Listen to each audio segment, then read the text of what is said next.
Hey there, and welcome to Incorruptible Massachusetts. Our mission is to help you understand state politics. So we talk about why it's so broken, what we could have here in Massachusetts if we fixed it, and how you can get involved.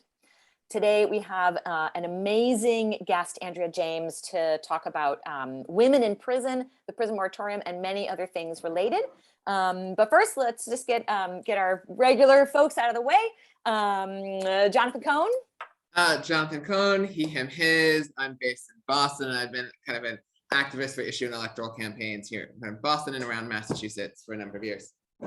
Jordan Berg Powers. Jordan Berg Powers, I use he, him, and I have been active in Massachusetts politics for some years now, in and around, and I live in and around Worcester. Anna Callahan, she, her, coming at you from Medford.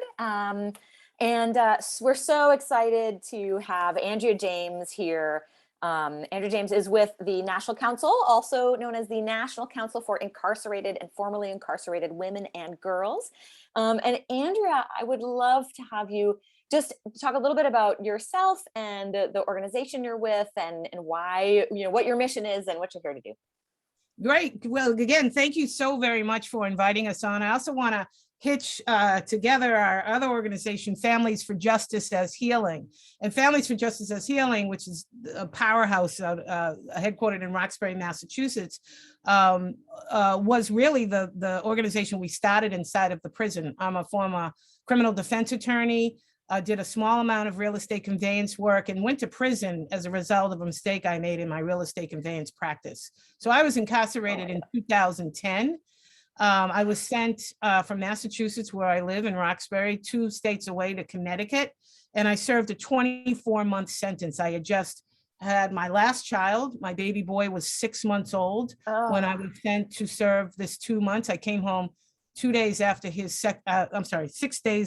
second birthday, and had a 12-year-old daughter at the same time, and I had 2 young adult daughters, and of course my husband and my parents. It was devastating. It was just absolutely devastating. I served a 24-month sentence for wire fraud, for a real estate infraction, transgression out of my law office, and it was just unbelievable. But to walk into that prison, to leave my baby boy in the hands, I mean, I was privileged. I got to self-report, which, lawyers and other folks get to do. And my family took me like in a caravan to prison, and to Danbury, which was an all-women's prison at the time. It's since flip-flopped back to mostly men's prison. A small number of women are there at the prison now. And that was in 2010.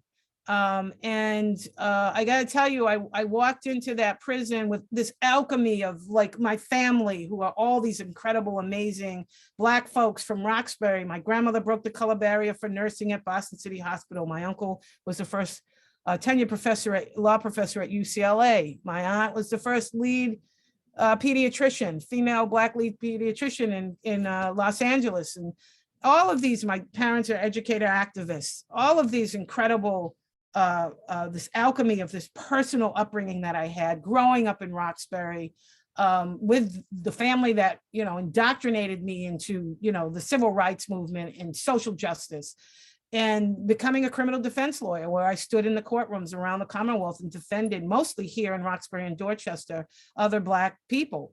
And then to wind up in a federal prison, as a lawyer, 6 months after having given birth to my last child, was just the most incredible experience of my life. It just transformed my life in ways that you can't understand. I try and tell people who work as professionals in the criminal legal system, whether they're lawyers, defense attorneys, prosecutors, whoever they are, and all the way up through any professionals that work in these systems, you don't truly understand the harm that we're causing and the ineffectiveness of the system that we have created and spend billions of dollars on.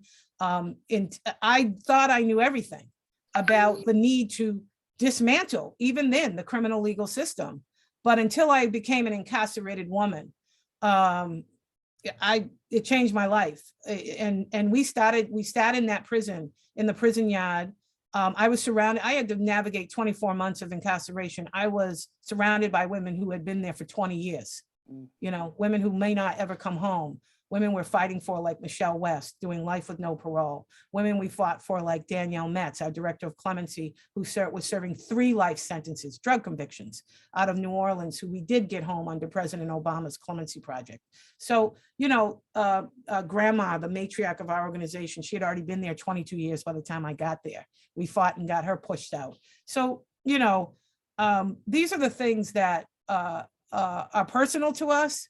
I've seen the system. There's very few people that have actually had the experience that I have had and that truly understand from the legal perspective of practicing law in the Commonwealth, and you know, doesn't matter where you're practicing it as a criminal defense attorney, it's all the same, to you know, working in the community as a community organizer, which I did all my life, and then becoming an incarcerated woman. That's quite an alchemy of experiences, and grew up in the most incarcerated corridor in the Commonwealth of Massachusetts, where everybody around me was deeply affected by this issue. So I say to people all the time, you got to listen to the people who are most directly affected. You know, so when women come out and fight against, you know, a new women's prison opening, women who are formerly incarcerated, women like Stacey Borden, who were actually in that prison for years, spiraled in and out. You know, Stacey's the expert. You know, Stacey lived in and out of Framingham for years. It was Angie Jefferson, a woman we're fighting to bring home now, who's been in prison for 30 years, that looked at Angie one day and said, "What are you doing? I'm serving a life sentence with no parole. I will never have the opportunity to get out of here, except we're changing that now." But you know, stop coming in here. Get your life together. And boy, Stacey never looked back after that. Not that she didn't look back. She did. She went forward with one hand still holding the hands of these women that she left behind. These are the experts. These are the experts. And not one of us thinks we need a new women's prison. Not one. So I'd love to hear, you talked a little bit about the new women's prison, and just for our listeners who may not know much about it, can you talk a little bit about just the basics of the new women's prison and the moratorium project?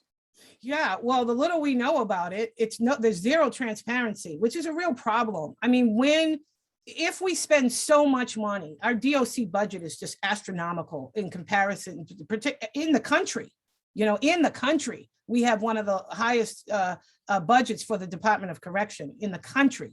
Massachusetts is a relatively smaller state, and we have relatively fewer people who are incarcerated. But, you know, you would think that the legislature, you know, the governor's office, that everybody would make sure that with all of the money that we seem to think is okay to allocate to the issue of the Department of Corrections, for what they call themselves, that there would be nothing less than full transparency, particularly because of what it is. It's about taking people and warehousing them in prisons, people, not, you know, not property, people.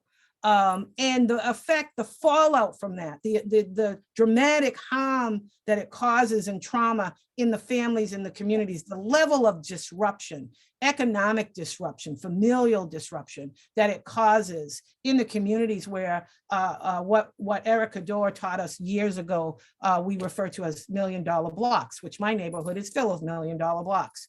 And so what is it? Can you explain that for our folks? $1 million block is a term that Erica Dorr and the Justice Mapping Project, when I first came home from prison in 2011, David Harris from Charles Hamilton Houston Institute and Professor Charles Ogletree invited me to an event. They wanted me to meet this guy named Eric Cador. And Eric Cador did this justice mapping project. And, you know, lots of times, because we're such a small population, you know, cities like Boston in comparison to a Los Angeles or Houston, we don't get included in these studies, but they did. They included Boston because there was this glaring, like, oh gosh, they looked at individual city blocks in most incarcerated communities. And they did this study and they mapped it and they demonstrated that in excess of $1 million a year, not on the entire Blue Hill Avenue, not on the entire Washington Street, on a single city block, in these massive neighborhoods of incarcerated people, in excess on one city block, $1 million was spent on incarcerating and prosecuting ankle shackles, electronic monitoring, all of these things, surveillance. And so that just, it stunned me. It stayed at the root of our strategy for how we were going to approach this work. It's taken us 10 years to figure out how do you actually make an audacious goal of ending incarceration of women and girls happen. We think we figured it out, but $1 million blocks was at the core of that all the way back in 2011, when we realized that this was the current state of affairs in terms of investment in budgets, city and state budgets, the level of austerity, except for these things that they're spending in excess of $1 million on single city blocks in these neighborhoods. It's a striking thing to think of when you think of like that block of, what would the people who live on that block do to spend the $1 million if they were given at least some say in how could $1 million improve the quality of life of people who live on that block? Well, and we've done that. We did a 2.5-year listening tour, including along the corridor from Nubian Square to the Blue Hill corridor up to the Franklin Hill, Franklin Field housing development. We've done it all over the country, but it was included in that neighborhood was included in that. We've done all of that research. We've done it. There's no more questions. We don't have to do another commission. We don't have to, I mean, we could have gone back to the Hashberger Commission, for God's sake. They had better recommendations than what's happening in the current state of affairs with recommendations on behalf of women in incarceration, but everybody. But you know, we've done that research. We know what it is. Look, from 1996 to 2008 in this country, we built a prison every 10 days, and we crammed it full of predominantly Black people and poor people. And we've asked people, imagine if we had invested in education in those neighborhoods. Imagine if, and I'm not talking about charter schools. I'm not talking about charter schools. I'm talking about public education, invested fully in public education, giving every child, from Roxbury, from Orchard Park, all the way throughout to Worcester, to the western part of the state, as far as you can go, saturated our children in the best education. What if we built parks? What if we just grew trees? Yeah, I mean, I say all the time, like, kids learn what we think of them early on, almost as soon as they step into a school that's falling apart, that's divested from, that doesn't have toilet paper, there's many schools in Boston, they don't have you can't wash your hands with soap. They don't have soap, let alone working toilets or door, right? Like, there's, kids understand what we think of them when they walk into those schools from the get-go. And we know a couple of years ago, I was look at the Latin schools, which are great schools, but why isn't that the floor? I worked as a substitute teacher in my entire time in law school. I went to Northeastern, best law school on the planet. And I'll never forget the day I walked into the Latin school and I was stunned, because all those things that you just said, Jordan, are true. And I mostly was at Madison Park, other schools, no toilet paper, just no supplies, it was just abysmal in comparison. And so, a couple of years ago, I was living in California, and I remember there was a study done that looked at the state resources and the money that was going, like the increase in money going to incarceration, and it perfectly matched the decrease in funding that's going to education. Oh yeah. They said took money out of education and they gave it to incarceration. That's what happened.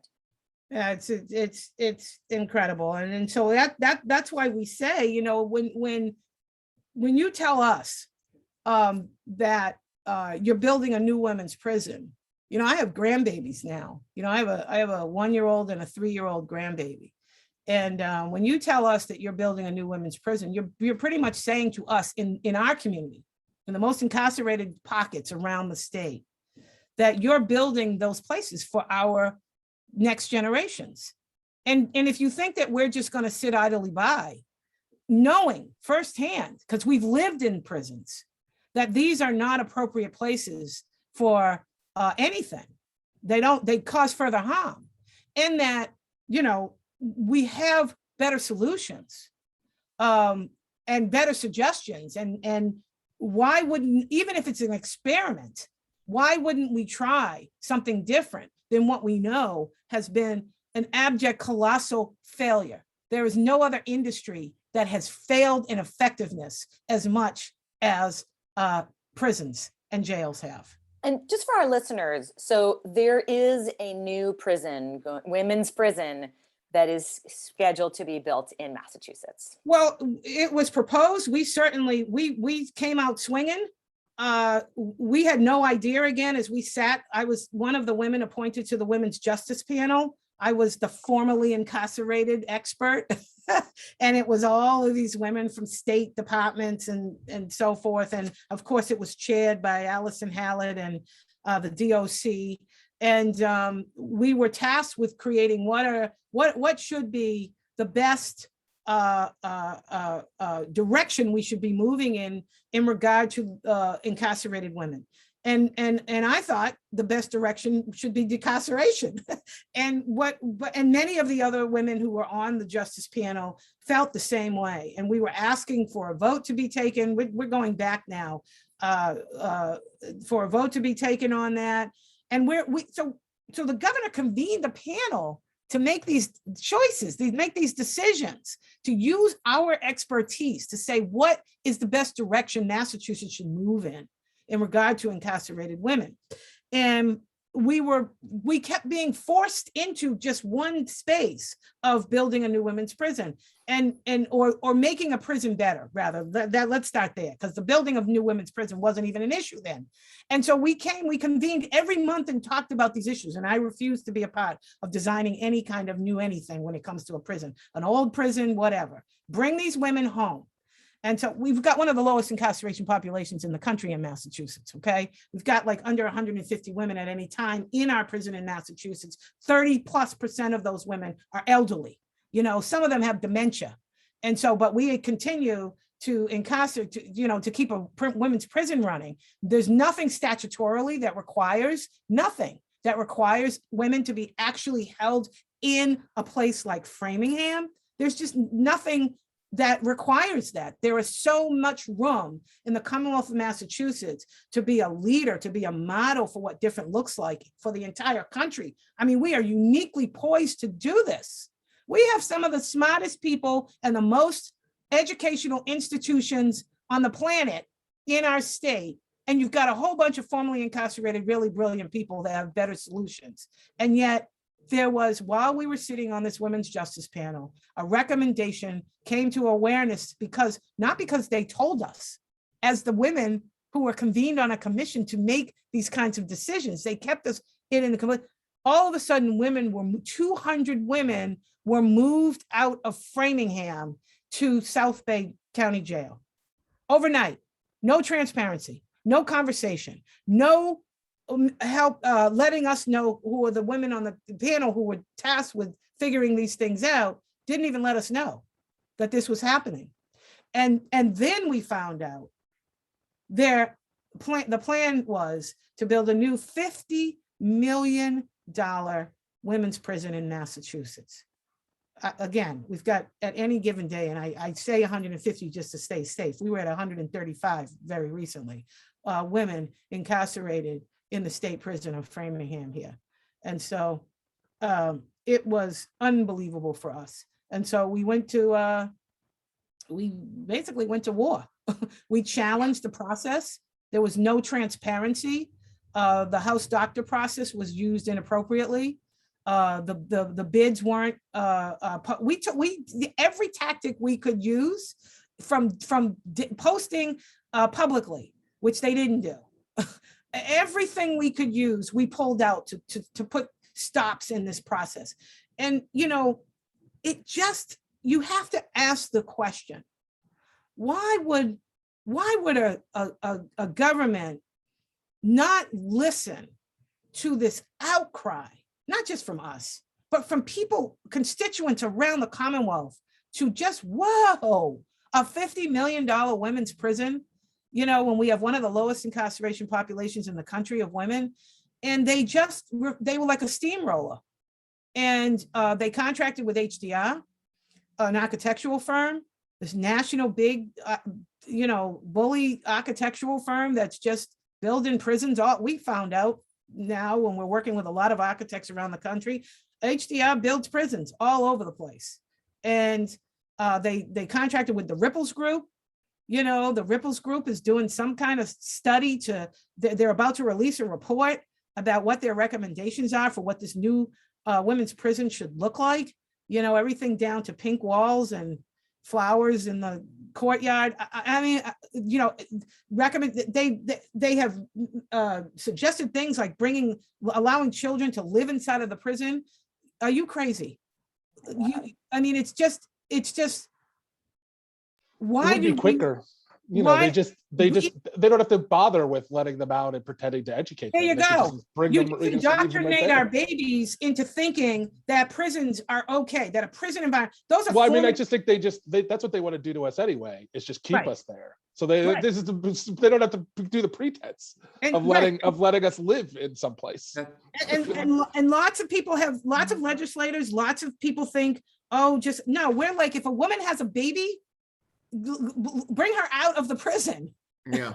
It's not a matter of, but it's better if the woman is bonding. I know, I was breastfeeding still when I went to prison. I get it. So, but don't, you got the response, the appropriate response is bring the woman out and allow her to use the excess of up beyond $100,000 a year to incarcerate a woman in Massachusetts. Okay, are you kidding me? Bring her out. 85% of currently incarcerated women here and everywhere else were the primary caretakers of their children. My God, what don't we get about this? And the response is, we're going to have summer camps and let kids stay for the summer with their mother in the prison, and we're going to let children, newborn babies, spend a couple of years in the prison with their mom. No. Absolutely not. I also want to jump in super quick and say that while we have low incarceration rate compared to other states, let's remember that the United States has the highest incarceration rate by far of any other country.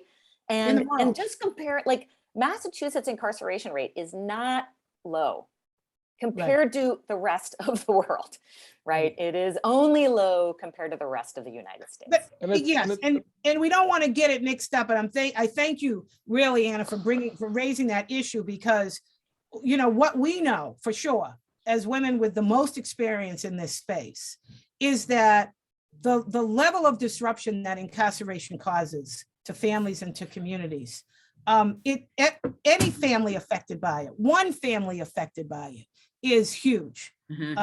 And we only refer to it as being one of the lowest incarceration populations for women in the country to make our point that we don't need a new women's prison, but you're absolutely right. I mean, incarceration is pervasive. The effects of incarceration just seep into everything.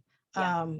Before we started, we were chit-chatting a little bit about, the question of what other systems do we need in order to, deal with, to have fewer people incarcerated. And I think, one of the systems we need is just don't incarcerate people, because there are plenty of other countries where they literally just incarcerate fewer people. You don't need other systems. There may be systems for, for violent behavior, but like we incarcerate people for such insane things, many of which are not even illegal anymore. Aside from just the number of people who are in jail, and they can't pay for bail, like they literally just poor. That's the only reason. You make me think about a really important point, Anna, in regard to fear and fear politics. When we talk about people who are convicted of violent transgressions, and I was a criminal defense attorney. In addition to, I lived in a community where you saw violence. People fought and people shot each and still do. But when you look at those circumstances, there's these common threads that are in a lot of that. And violence is at the root of that. It's the trauma, the untreated trauma that people have felt. Josh Doan is a part of this amazing part of the Public Defender Agency. Josh just retired. I was the first community liaison before I went to law school for the Youth Advocacy Project. Glaring red flags of children who became entangled in the criminal legal system as children in school, like in elementary and middle school. And, you know, and as a criminal defense attorney, I represented all kinds of people with many violent transgressions. If you talk to these people, if you do the research, if you understand who this human being is, you see so many places in their lives where they were also, there's no bright line in our neighborhoods. They were also victims of harm, of violence, of pain and hurt. And there were so many places where if there were things that were in place that were community-based, that were community-led, that were central to their everyday lives, as children even, that their lives would have taken a very different trajectory. And at some point you have to say, okay, we might have a gray area at some point if we stop incarcerating people and move and shift that money. And I'm even, honestly, I'm even over that argument.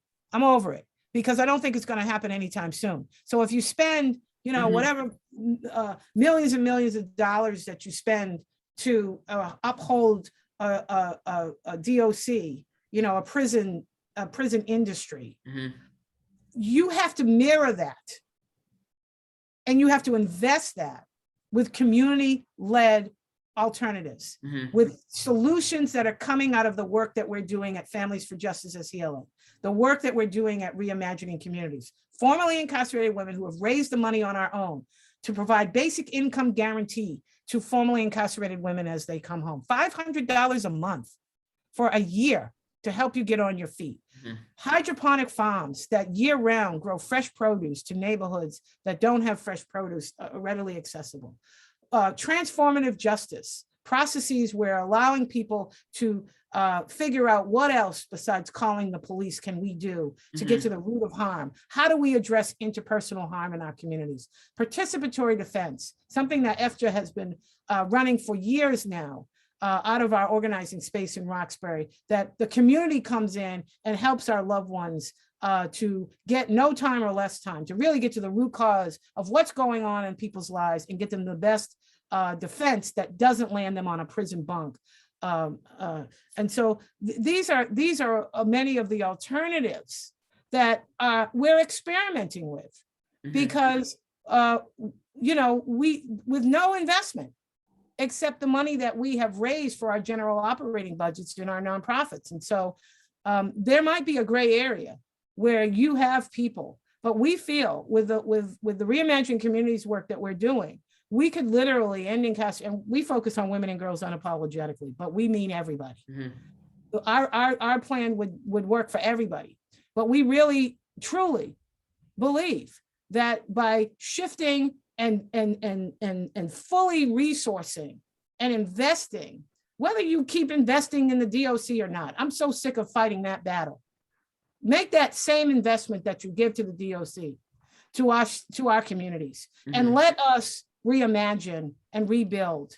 And I assure you, within a generation from our babies, we will turn this around significantly.